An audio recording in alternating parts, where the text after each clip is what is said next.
This is Kolkata TV's podcast news. আপনারা শুনছেন পডকা। এই গরমে বাঁচান পাখিদের কি করবেন জেনে নিন। নমস্কার, আমি শুভাঙ্গী। শুরু বিস্তারিত। প্রচন্ড দাবদাহে যখন মানুষ তৃষ্ণায় কাহিল, তখন আশেপাশের গাছের ডালে কিংবা বাড়ির বারান্দায় খুঁজে আশ্রয় নেওয়া ছোট্ট ছোট্ট পাখিরাও ততটা কষ্টেই থাকে। তীব্র গরমে চারপাশ যেন এক একটা জ্বলন্ত উনুন, আর সেই উত্তাপে শুধু মানুষ নয়, প্রাণীকুল ভীষণভাবে নাজেহাল হয়ে পড়ে। প্রখর রোদের তাপে জলশূন্য হয়ে পড়ে পরিবেশ, আর সেই অভাবে বহু পাখি ও পশু চুপিসারে প্রাণ হারায়। আমরা মানুষ হিসেবে গ্রীষ্মের প্রতিকারে এসি, ফ্যান কিংবা ঠান্ডা পানীয়র সুবিধে পেলেও সেই একই দাবদাহে পাখি পশুর জীবন থাকে না কোনো স্বস্তি। তাদের সাহায্য করা এই সময় আমাদের কর্তব্য হয়ে দাঁড়ায়। শুধু একটি ছোট্ট পদক্ষেপে তাদের অনেকটা স্বস্তি দিতে পারি আমরা।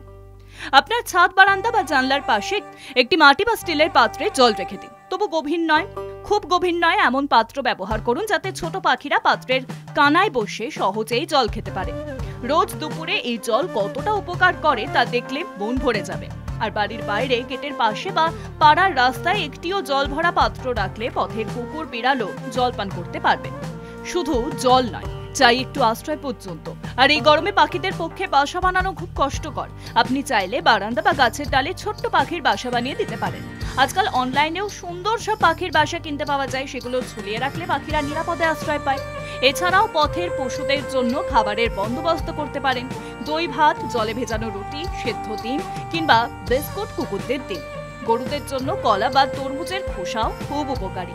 খাওয়ানোর সময় বেছে নিন ভোরবেলা বা সন্ধ্যেবেলা, যখন তাপমাত্রা কিছুটা কম থাকে। এতে তাদের শরীর ঠান্ডা থাকে এবং তারা কিছুটা স্বস্তি পায়। এই গ্রীষ্মে আপনার একটু সহানুভূতি আর ছোট্ট কিছু উদ্যোগেই পাখি পশুদের কাছে হয়ে উঠতে পারে চরম আশীর্বাদ। তাদের জন্য একটা জল ভরা পাত্র বা একটু খাবার এই গরমে তাদের জীবনের আশ্রয় হয়ে উঠুক আপনার সৌজন্যে। শুনুন পডকা, রাত দিন 7 দিন।